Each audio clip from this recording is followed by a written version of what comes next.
Halo sobat semuanya dimanapun kalian berada. Tak bosan saya mendoakan semoga semuanya sehat dan sukses selalu. Amin.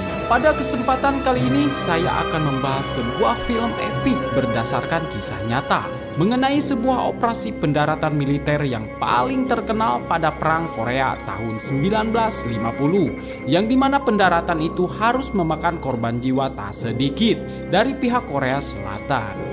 Pasalnya dalam operasi yang dikenal sebagai Operasi Incheon, pihak Korea Selatan mengirimkan sebuah unit dari kalangan pemuda terpelajar yang masih berusia belasan tahun, di mana mereka diharuskan menjalani misi berat, yaitu mengecoh pasukan Korea Utara agar bisa mengalihkannya ke wilayah Jangsari yang nantinya dikenal sebagai Battle of Jangsari. Meski mereka baru mengenyam pendidikan selama beberapa minggu saja, beberapa di antaranya menunjukkan jati dirinya sebagai seorang prajurit.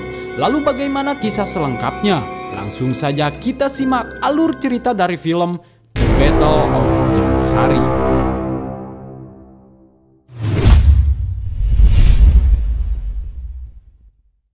공산당 놈들 싹 다 죽여줄게. 어차피 그 마들 다 짐승 같은 놈들 아이가.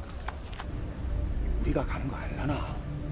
Pada tahun 1950-an, pasca Perang Dunia Kedua berakhir, muncul dua negara adidaya yang diantaranya adalah Uni Soviet dan Amerika. Kedua negara ini sama-sama berlomba-lomba menunjukkan kekuasaannya kepada negara-negara kecil sebagai satu-satunya negara besar, hingga kondisi ini memanas sampai mereka terlibat dalam Perang Dingin. Perang Dingin ini merubah total semua aspek, mulai dari teknologi, ekonomi, sampai paham ideologi. Uni Soviet yang mempunyai paham komunis menyebarkan ideologi ini ke sejumlah negara-negara di kawasan Eropa dan Asia, seperti Cina, Indonesia, Vietnam, dan Korea.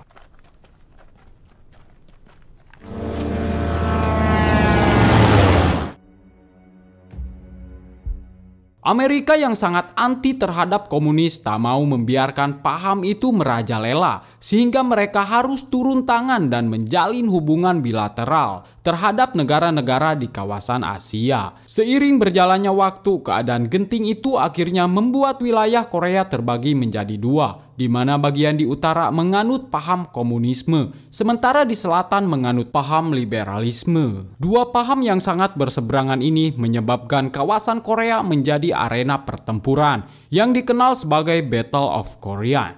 Di bagian utara, suplai senjata, amunisi, dan teknologi militer dikirim oleh Uni Soviet, sedangkan di selatan disuplai oleh Amerika. 내 부모 형제를 위해 싸우는 것이다. 상에서는 미 구축함이 포격 지원을 할 Press Club has been calling it Operation Common Knowledge for weeks now.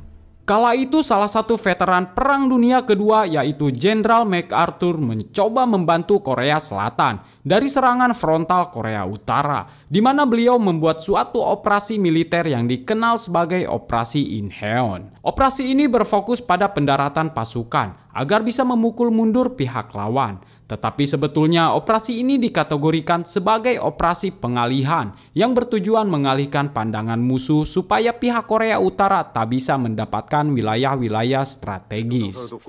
일본은 남쪽 통로에 입구에 경계를 서.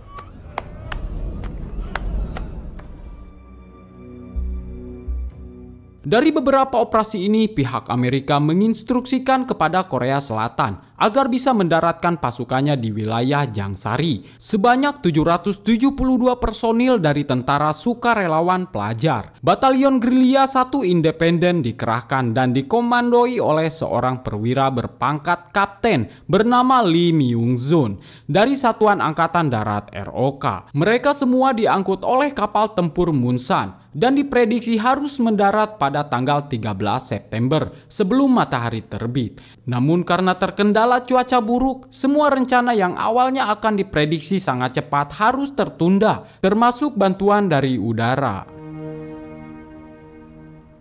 10월 이전에 상륙했어야 하는데 이렇게 파도가 높은 데다. Melihat posisi mereka sudah berada di kawasan pesisir Jangsari, Lee Myung-sun tetap akan menjalankan misinya, meskipun dia tahu bahaya apa yang nantinya akan mengancam pasukannya. Benar saja, ketika kapal tempur Munsan telah berada di lokasi, pasukan Korea Selatan digempur habis-habisan oleh berbagai artileri berat, sehingga menyebabkan pasukan Korea harus mengambil sebuah tindakan.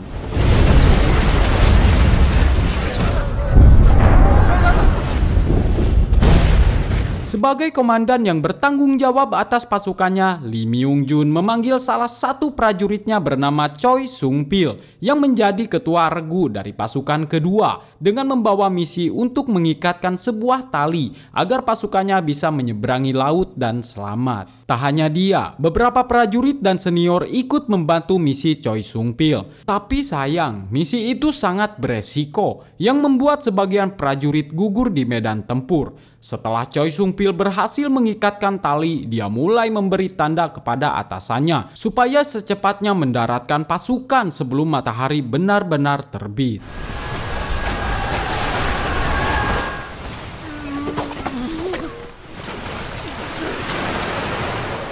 Aksi pendaratan darurat itu berlangsung mencekam. Pasalnya pasukan Korea Utara terus menggempur pesisir pantai agar pihak Korea Utara tak bisa mendaratkan pasukannya. Namun seiring berjalannya waktu, pendaratan yang memakan korban jiwa tak sedikit. Akhirnya bisa tercapai setelah 4 pesawat pembom Amerika memberikan bantuan udara guna menghabisi pihak musuh yang berada di atas bukit.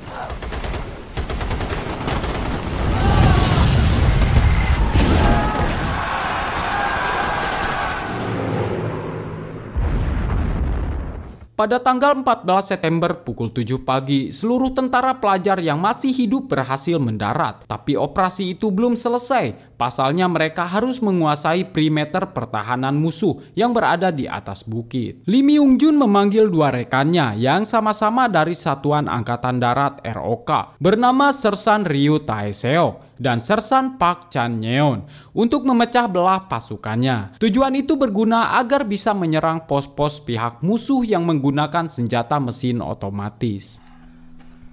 짱바가 왔습니다. 어떻게든 제일 꼭대기 쪽 기관총을 잡아. Setelah mendapatkan misi itu, Sersan Ryu Tae-seok dan Sersan Park Chan-yeon segera melakukan tugasnya. Dan saat mereka berada di lokasi, kedua senior tersebut melakukan serangan bersamaan sehingga menyulitkan pihak musuh.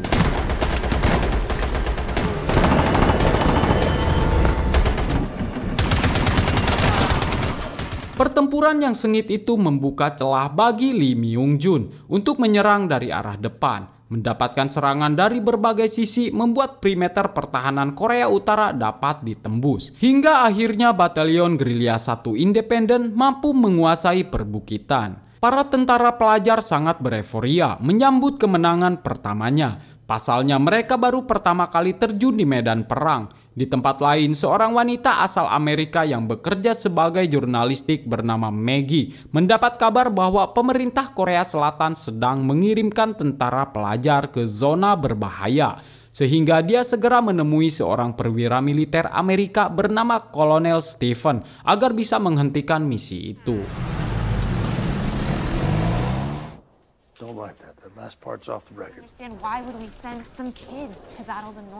Sayang usaha yang dilakukan Maggie berjalan sia-sia. Karena itu adalah hak kewenangan dari kemiliteran Korea Selatan. Apalagi pihak Amerika juga tak bisa membantu. Sebab pasukan Amerika kini berada dalam kesulitan setelah ratusan prajuritnya tewas saat melakukan pertempuran di semenanjung Korea. Mau tak mau Maggie harus bertemu dengan salah satu jenderal militer Korea Selatan yang bernama Lim Chon-bong sebagai orang yang bertanggung jawab akan operasi ini. Maggie terkejut atas ucapan yang dilontarkan oleh Jenderal Lim. Pasalnya dia mengelak atas tuduhan yang dilancarkan kepadanya sebagai orang yang sangat bertanggung jawab atas pengiriman para pelajar ke medan perang. Malah dia menyebut bahwa operasi ini tak ada unsur paksaan apapun. 도대체 뭘 쓰려는 거야? For a soldier, that's what he thinks. Don't like that. That last part's off the record. Di sisi lain, pasca keberhasilan pihak Korea Selatan merebut wilayah perbukitan, Lee Myung-jun mendapatkan kabar dari rekannya bahwa seluruh personil dari unit komunikasi telah gugur. Apalagi alat radio yang mereka bawa telah rusak. Bahkan tak hanya itu, pembekalan yang mereka bawa telah habis, sehingga mereka berada dalam ancaman kelaparan. Pada malam harinya lagi, Lee Myung-jun semakin dibuat khawatir akan situasi dari pasukannya, di mana saat itu Park Chan-yeon memberikan informasi yang dia dapat bahwa pada esok hari tentara Korea Utara mendapatkan bala bantuan sebanyak 2 resimen plus 4 buah tank yang langsung didatangkan dari Pohang. 우리는 장사리에 상륙한 명부대다. 일단 만질 건 다 만져봤습니다. 이쪽으로 출발한답니다. 그중엔 T-34 탱크도 4대가. Mendengar informasi itu, Lee Myung-jun memanggil semua rekan dari kesatuannya untuk merencanakan sebuah misi penghadangan di sebuah terowongan sebagai satu-satunya cara bertahan sampai bantuan evakuasi datang. Apa yang dilakukannya itu adalah sebuah bukti atas sikap pertanggungjawabannya kepada Jenderal Lim sebelum memutuskan mengambil misi ini. Karena pada saat itu Lee Myung-jun harus terpaksa mengambil sebuah keputusan berat di mana dia dituntut untuk menyerahkan pasukannya yang sebagian besar masih menempuh pendidikan untuk terlibat dalam operasi Incheon. Bila mana tak mau menyerahkan pasukannya, Jenderal Lim harus terpaksa digantikan dari posisinya. Dari sanalah terkuak dengan jelas kenapa Lee Myung-jun mau mempertanggungjawabkan misi ini meskipun dia sadar bahwa pengalamannya di dalam peperangan belum terasah dengan baik. 차라리 제가 하겠습니다. 아직 그들은 학생들이고. Setelah menyusun rencana penghadangan itu bersama dengan rekan-rekannya, Lee Myung-jun meminta kepada tentara pelajar supaya mereka mau menggunakan seragam dari tentara Korea Utara. Alasannya agar misi ini berjalan dengan lancar. Sesampainya di lokasi, Lee Myung-jun segera memerintahkan kembali pasukannya untuk segera memasang bahan peledak di dalam sebuah terowongan. Sementara Ki Ha-ryun ditugaskan menjadi seorang pengintai agar bisa memastikan bahwa bala bantuan pasukan Korea Utara telah datang. 들고 따라와. 사살을 돕고 일부는 남쪽 통로에 입구에 경계를 주면 공간이 좁아서 탱크도 맥을 못 줄 텐데. Mereka terus dikejar oleh waktu supaya bisa secepatnya memasang bahan peledak. Tapi situasi itu kembali tegang di saat Ki Ha-ryun menyampaikan sebuah informasi bahwa pihak musuh yang berjumlah sangat besar dan diiringi sejumlah tank telah terlihat. 한 10분, 5분? Karena sudah tak punya waktu cukup banyak lagi, para prajurit pelajar dituntut untuk segera kembali ke dalam barisan. Dalam keadaan mencekam itu, tiba-tiba salah satu prajurit tak sengaja mengacaukan semuanya, yang dimana alat detektor peledak terlepas dari tempatnya. Sersan Ryu yang melihat hal itu harus terpaksa kembali memasang alat tersebut, meskipun dia sadar bahwa posisi musuh telah mendekatinya. Kapten Lee sangat khawatir, sebab rekannya belum juga muncul dari dalam terowongan. Tanpa diduga, sosok Ryu akhirnya muncul dari dalam terowongan. Tapi sayang, kemunculannya itu ditandai dengan kehadiran pasukan Korea Utara. Dalam kondisi mencekam itu, Ryu meminta agar Kapten Lee segera menghabisi pihak musuh. Akan tetapi dia tak mau melakukannya, karena bila dia melakukan serangan, bakal dipastikan nyawa rekannya itu akan melayang. Menyadari tak ada pilihan lagi, Ryu segera melakukan serangan, sehingga tubuhnya terkena rentetan tembakan dari pihak musuh. Akibatnya dia tewas secara mengenaskan. Pengorbanan yang dilakukan oleh Ryu tadi sia-siakan oleh Kapten Lee, dan seketika itu dia segera melepaskan alat detonator. Secara otomatis puluhan pasukan Korea Utara terjebak di dalam terowongan. Melihat ada kesempatan terbuka, tentara pelajar Korea Selatan segera melakukan serangan frontal yang menyebabkan divisi kelima Korea Utara harus dipaksa mundur jauh ke belakang. Kemenangan yang diraih oleh Korea Selatan harus dibayar mahal dengan tewasnya seorang Ryu. Dia adalah prajurit senior yang sangat baik terhadap anak buahnya. Bahkan Ryu dan Lee merupakan salah satu tokoh yang sangat berpengaruh atas membangun sebuah tim pasukan penyerang dari tentara pelajar. Wajar bila kematiannya sangat disesali oleh semuanya. 필요하다고 6번에 건의해주면.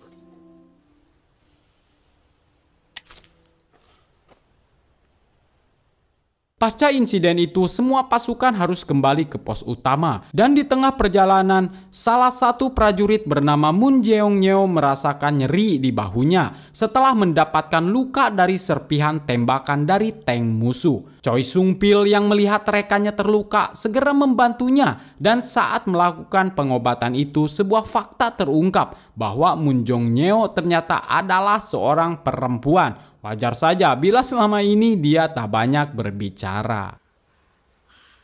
진짜 이름은 종이 한다니까?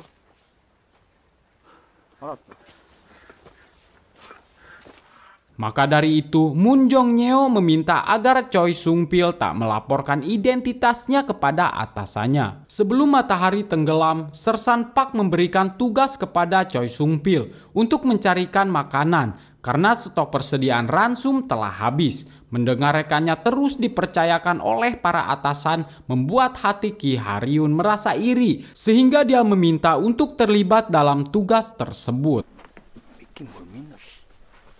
가서 어떻게든 식량을 좀 구해서 장사리고자 묘해라. 너 북한 말 할 줄 알지?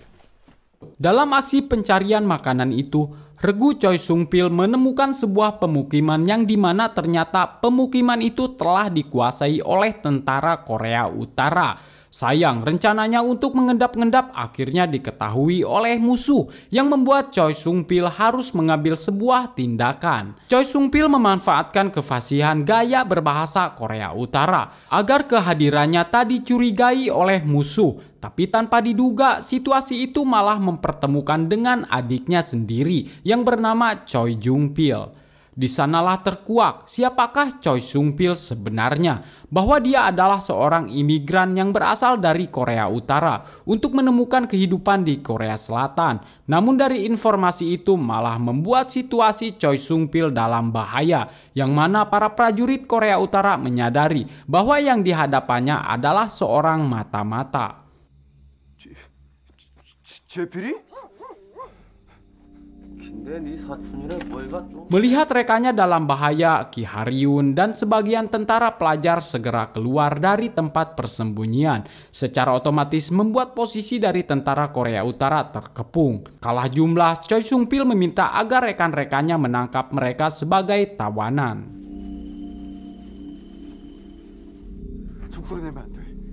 Tapi di tengah perjalanan, Choi Sung-pil mengambil keputusan berat dengan memilih untuk membebaskan para tawanan.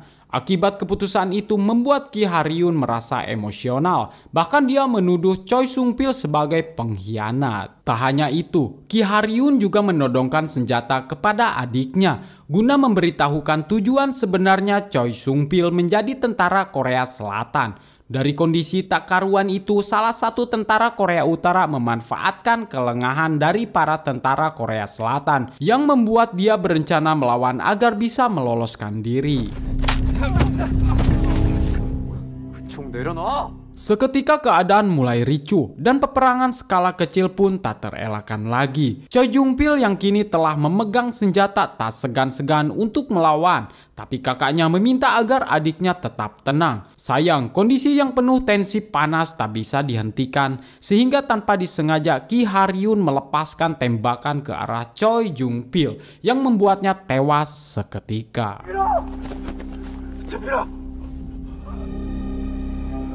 Kematian adiknya tersebut membuat hati kakaknya terpukul, dan dari sana Choi Sung-pil menceritakan latar belakangnya. Saat itu dia bersama ibu dan adik perempuannya terpaksa harus migrasi ke Korea Selatan, meninggalkan ayah dan Choi Jung-pil sendirian karena perbedaan paham ideologi. Namun saat dirinya dalam perjalanan ke Korea Selatan, sebuah bom datang menerjang yang mengakibatkan adik perempuannya dan ibunya tewas. Dia selamat dari insiden itu karena tengah mengambil sebuah air. Maka dari itu dia sengaja mendaftarkan diri menjadi prajurit Korea Selatan hanya karena mengemban misi balas dendam. Dari pengakuan itulah membuat Ki Ha-ryun sadar akan kesalahannya, dan dia juga akhirnya memberitahukan kenapa dirinya memiliki perasaan iri hati kepada seseorang. Ki Ha-ryun adalah anak kelima dari 11 saudara. Dari banyaknya saudara-saudaranya itu, Ki Ha-ryun selalu dianaktirikan, yang secara otomatis dia tak pernah mendapatkan kasih sayang dari orang tuanya. Maka dia berencana menjadi seorang prajurit agar bisa menjadi pahlawan. Semua itu demi orang tuanya bangga akan dirinya. 식구들이 내를 좀 좋아해 줄란가. 그러다가 7살 때 다시 우리 집으로 돌아왔는데 Pagi harinya ketika mereka kembali, Choi Sung-pil memberikan informasi bahwa tugas yang diberikan oleh atasannya gagal, sehingga ancaman kelaparan mulai menakuti pasukan Korea Selatan. Di saat rasa kekhawatiran itu, sebuah pesawat Amerika melintas di kawasan Jangsari. Dari sana mereka mulai membuat sinyal SOS agar pihak bantuan bisa mendeteksi keberadaan mereka. Benar saja, pada esok harinya sebuah helikopter dari Angkatan Udara Amerika menemukan lokasi para satuan Batalion Gerilya 1 Independen. Akan tetapi kehadirannya itu hanya untuk membawa Kapten Lee. Situasi itu membuat semua pasukannya gemas dan bertanya-tanya apakah atasannya akan kembali. Di sisi lain, operasi Incheon berjalan dengan hasil memuaskan. Pasukan Korea Selatan dan Amerika mampu merebut setiap wilayah yang dikuasai oleh pihak musuh. Mendengar hal itu, Maggie kembali menemui Kolonel Stephen untuk menuntut agar bisa membawa pulang tentara pelajar. Kolonel Stephen sebetulnya telah melakukan upaya evakuasi tersebut, namun karena cuaca buruk, akhirnya misi itu harus tertunda. Trouble is news, and the gathering of news is my job. Tapi di saat cuaca sudah mendukung, pasukan Amerika memberitahukan telah menemukan posisi tentara pelajar, sehingga Kolonel Stephen segera melakukan rencana penyelamatan, termasuk Maggie yang diikut sertakan pada misi itu. Di tempat lain, kondisi pasukan yang sudah kelaparan seketika berubah menjadi kebahagiaan. Pasalnya Kapten Lee telah kembali seraya membawa ransum untuk memenuhi seluruh kebutuhan pasukannya. Secara otomatis gizi mereka yang telah hilang kini sudah terisi kembali. Meskipun pasukannya kini telah terpenuhi akan kebutuhan sehari-hari, tapi Batalion Gerilya 1 Independen harus bisa bersabar karena kapal evakuasi akan tiba esok hari, walaupun mereka sedang dihadapi akan serangan lanjutan dari divisi kelima Korea Utara. 인민군 5사단이 우리를 치기 위해 또다시 북상. 내일 공유 시에 철수선이 도착한다. Memasuki tanggal 19 September 1950, sekitar jam 6 pagi, kapal militer Jochiwon telah berada di laut lepas dekat pantai Jangsari untuk melakukan misi evakuasi. Tapi di sisi lain, misi evakuasi itu berada dalam ancaman karena divisi kelima Korea Utara telah berada di lokasi. Agar tak mendapati kendala, Kapten Lee berusaha untuk membuat perimeter pertahanan dengan alustista seadanya. Bahkan dia juga mengirim sinyal suar agar kapal tempur Jochiwon menembakkan meriam-meriamnya untuk memberikan serangan bantuan. Serangan itu sangat efektif, di mana divisi kelima Korea Utara mampu dihabisi satu persatu, walaupun mereka tetap gigih bergerak maju sampai ke wilayah pesisir pantai.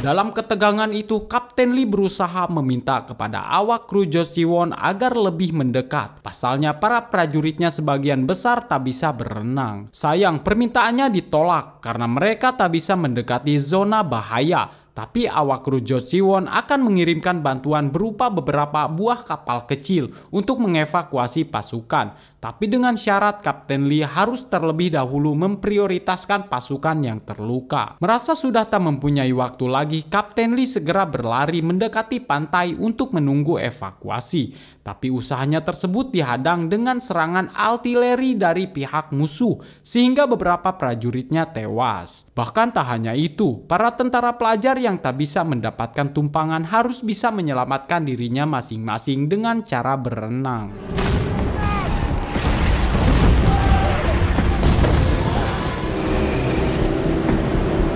Melihat upayanya yang dilakukan rekan-rekannya, membuat Sersan Park harus memindahkan pasukannya ke pesisir pantai guna memberi sebuah perlindungan. Jalannya evakuasi itu begitu sangat mencekam. Setelah kapal Jochiwon harus menutup rapat-rapat kabin belakang agar tak mendapati serangan dari musuh, yang secara otomatis para prajurit pelajar yang tertinggal harus sebisa mungkin menyelamatkan diri bagaimanapun caranya.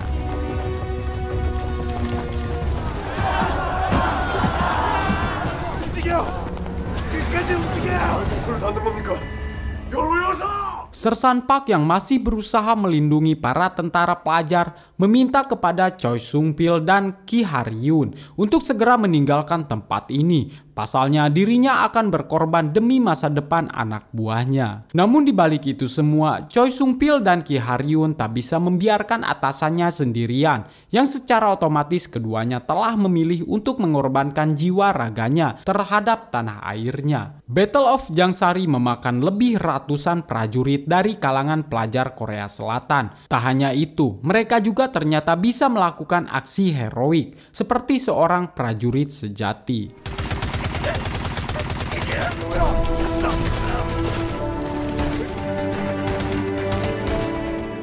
Di akhir film ini, sebuah epilog menceritakan pasca peperangan yang merenggut banyaknya prajurit pelajar. Berjumlah sekitar 772 personil. Kapten Lee harus bersedia bertanggung jawab atas operasi itu. Dia dihadapkan pada pengadilan militer untuk menerima konsekuensinya. Di sana, Kapten Lee berusaha agar mahkamah militer memberikan sebuah anumerta kepada setiap anggota prajurit pelajar, supaya mereka bisa mendapatkan nomor seri identitas sebagai seorang tentara. Apa yang dilakukannya itu semata-mata agar kisah dan aksi mereka bisa diingat di masa depan nanti. 사람들이 꼭 기억할 수 있도록 해주십시오.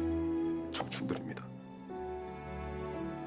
Akhirnya perjuangan Kapten Lee tak sia-sia. Pihak militer Korea Selatan menyetujui permintaannya, meskipun hal itu harus ditukar dengan nyawanya sendiri. Di sisi lain, sebetulnya kisah Kapten Lee Myung-jun terinspirasi dari kehidupan nyata Letnan Lee Yong-hyun sebagai orang yang mengabdikan hidupnya untuk mendapatkan nomor seri identitas militer anak buahnya yang tewas. Sementara karakter Maggie yang seorang jurnalistik di dunia militer terinspirasi dari sosok Margaret Bourke-White dan Margaret Higgins Hall. Mereka berdua adalah saksi mata bagaimana para tentara pelajar yang masih berusia belasan tahun harus terlibat dalam operasi besar. Bahkan bisa dikategorikan misi tersebut adalah misi bunuh diri. Hingga dengan ini pula film ini pun akhirnya tamat. Sekian yang bisa kami persembahkan dalam alur film kali ini. Semoga bisa menghibur sobat semuanya. Mohon maaf jika masih banyak kekurangan. Sampai jumpa lagi di kisah berikutnya.